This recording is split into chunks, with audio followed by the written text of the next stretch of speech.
Hey, we all know the Orange County market is changing, and sellers, if your house is not getting sold, I'll give you one reason why. You're getting the wrong advice, or you're getting the right advice and you're not listening to the advice. So let's talk about what's really going on in this market. This is Dean Odell with Seven Gables Real Estate and the Odell Group. We've got some new data in today that tells a real clear story of what's happening out there. So let's stay tuned and get started with the first chart right now.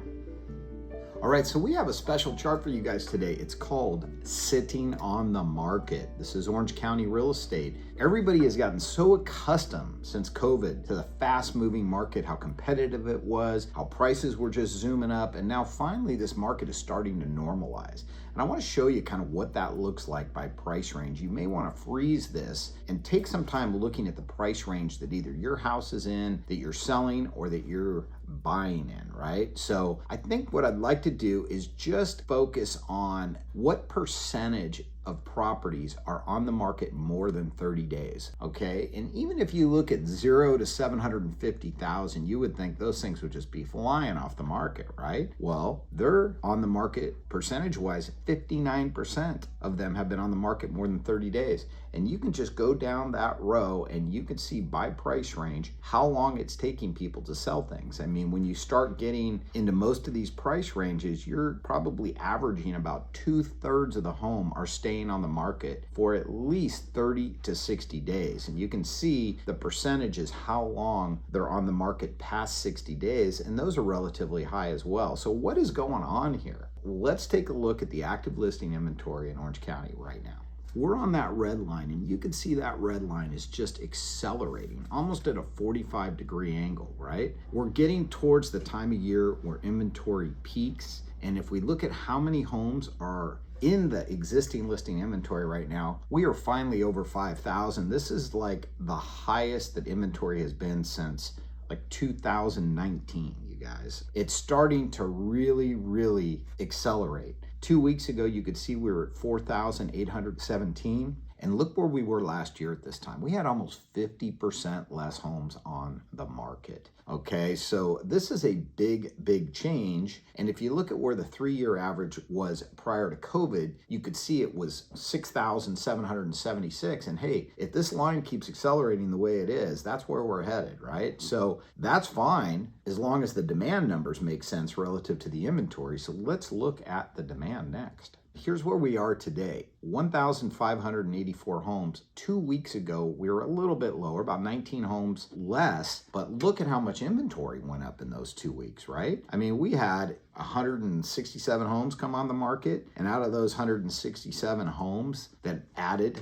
to inventory, we only received 17 more sales, okay? If you look at where we were last year, 1,531 homes, you can see that demand is holding fairly steady, but the inventory is going up. If you look at the 3-year average, 2,578, and remember, that was against inventory of 6,776, right? So there was about, call it 2.5 homes for every property that was going into escrow at that time. Where right now, if you look at where we are, it's almost like only 1 out of every 3 homes are going into escrow, which means 2/3 of the sellers are sitting around waiting to get an offer on their house, okay? Now, let's look at the total expected marketing time and how that's changed. Today, it's taking on average 96 days to sell a home. 2 weeks ago, we were at 92, and last year at 66. The 3-year average, 80. So we're above the pre-COVID levels now in terms of time. So we're gonna have to talk about why that is and what's happening. But before we do that, let's look at the market breakdown. Let's look at that by price, okay? You can freeze this chart, you can look at your price range, but one thing I noticed was we have gone into a slight buyer's market between 2 and 2.5, and that hasn't been like that for a while. So we're just seeing these different brackets of price ranges continue to change, continue to slow, but yet when I look at what our team's doing on a personal basis, we don't align with this at all. Our houses are selling, and they're selling quickly. We're selling all our listings. So let's talk about the strategy here and why that's happening, buyers and sellers.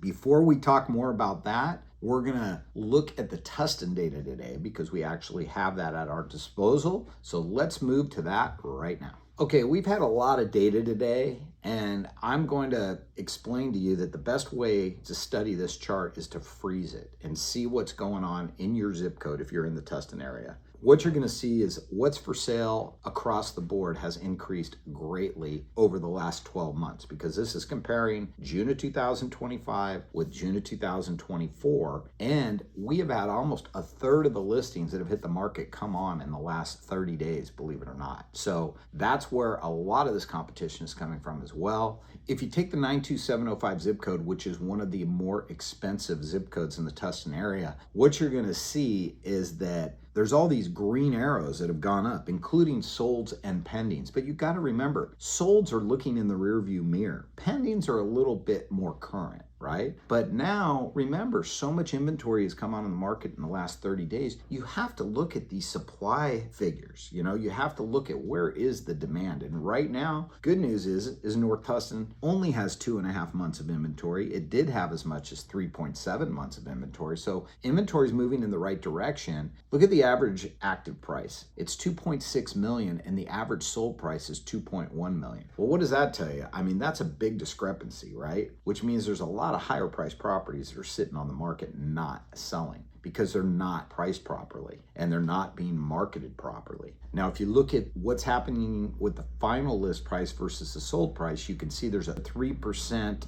difference. If you look at where it was relative to the original list price, there's a 5% difference. So this means on average, people are having to reduce the price of their house from their original asking price. We're going to talk about why that's not a great strategy, okay? And average days on the market, you could see it's 25 versus 10, which still is pretty darn good. I mean, Tustin's doing a lot better, and North Tustin too, than the average. So we're lucky that we live in an area of Orange County where people want to be and people are still buying, and it's not taking that long. But it can take a long time if you don't approach it in the right way. So let's talk about that right now and my advice for buyers and sellers. And we'll start with you, sellers. So let's start with a quote from Steve Thomas, who's an Orange County economist specializing in the real estate industry. It's someone that I've depended on for a long time, and the accuracy of what he has said has been spot on. And my way of thinking as a real estate agent of 35 years has always been in alignment with his. And this is what he says this week in his newsletter. He says, it's time to choose between pricing a home according to its fair market value or throwing in the towel and pulling it off the market altogether. It may sound simple, but far too many sellers do not spend enough time arriving at an accurate asking price, carefully considering all recent comparable sales and pending sales. Sellers cannot get out of their own way, unwilling to listen to real estate experts and take the necessary steps to achieve their goals in selling. Okay, so that's what he's saying to you guys that are sellers. So let's look at what he says to buyers. Looking for a deal in today's market is a waste of time. Very few sellers have to sell and are willing to sacrifice substantially in price for a swift sale. There is a real stickiness to pricing. Today's market is leaning in the buyer's favor in terms of negotiations, yet prices are not plunging. Sellers are not desperate. Instead, similar to sellers, buyers will be able to successfully isolate and purchase a home by carefully arriving at a home's fair market value. Okay? It's really simple, guys. It's all about pricing and it's all about getting the right advice. Okay, sellers, so, we just sent out a mailer and I think we're going to put it up for you right now so you can see what it looks like. This compares our average days on the market with the competition in the Orange County marketplace, and it compares our average sales price with the competition in the marketplace. What too many sellers believe is that if a house sells quickly, it means that it didn't get top dollar, and that's just not right, because the best buyers, they're sitting out there and waiting for the right house to come up.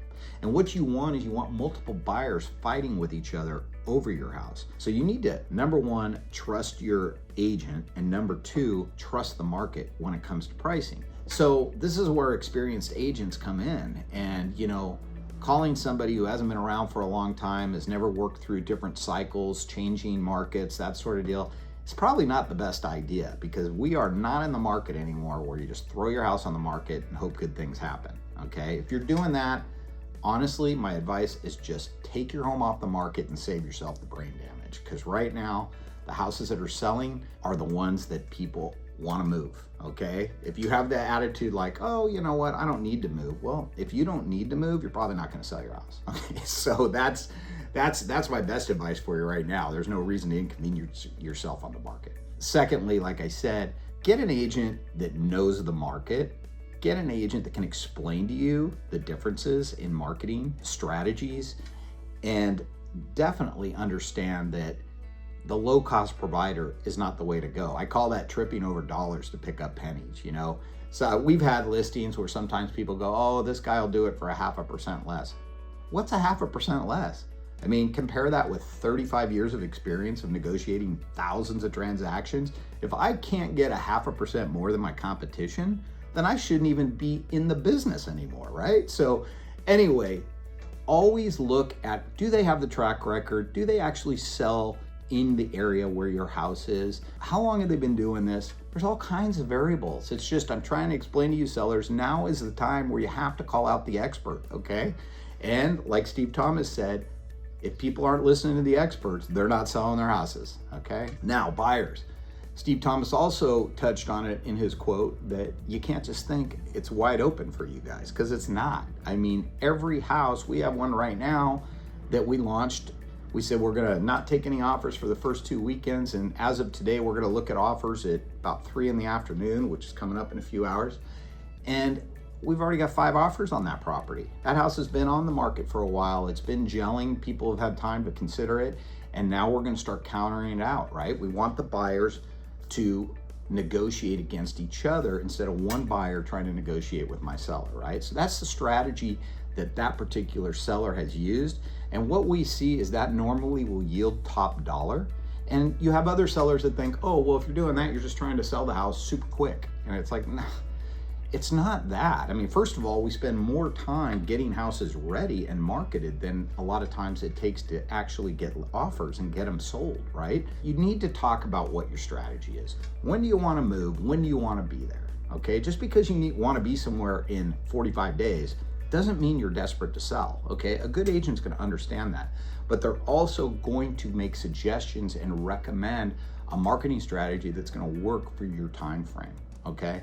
So it's really important to get the right advice right now. I mean, we just see so many crazy things going on out there. I mean, I'll give you an example. We had an offer last week where we wrote a full price offer with 7 days contingencies, and the agent didn't even counter us because they said the other buyer, I forget. I mean, it was just dumb. It was like the stupidest reason. It's like, wait a minute.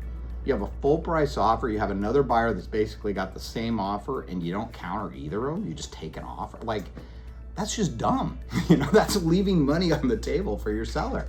So anyway, you need to get the right agent to handle the situation for you guys. I think you're getting what I'm talking about now. We've been around for a long time, 35 years myself in the business, all my agents, almost 10 years or more now. They know what they're doing, we know what we're doing.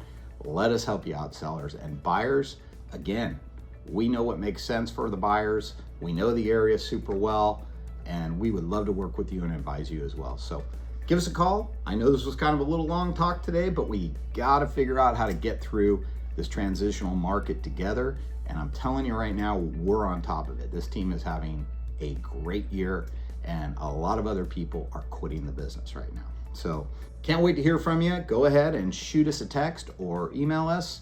And make sure you subscribe, and we will talk to you soon. Thanks. Bye-bye.